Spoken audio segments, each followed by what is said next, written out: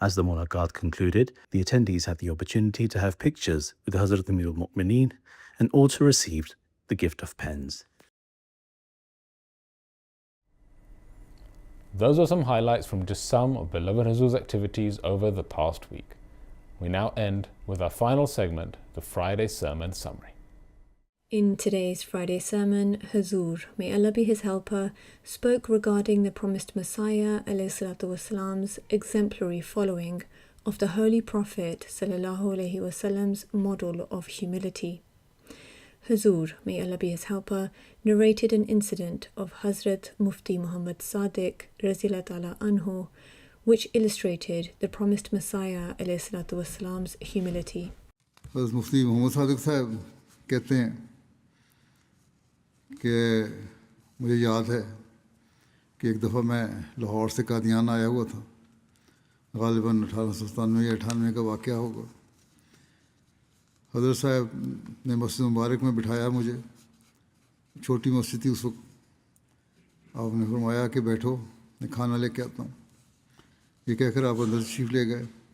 میرا خیال تھا کہ کسی خادم کے ہاتھ کھانا بھیج دیں گے، مگر چند منٹ کے بعد جب کھڑکی کھلی تو میں کیا دیکھتا ہوں کہ اپنے ہاتھ سے ہی سینی یعنی بڑی پلیٹ تھال جو تھا ٹرے میں کھانا لگا کر اٹھائے ہوئے میرے لیے لائے۔ مجھے دیکھ کر فرمایا کہ آپ کھانا کھائیں، میں پانی لاتا ہوں۔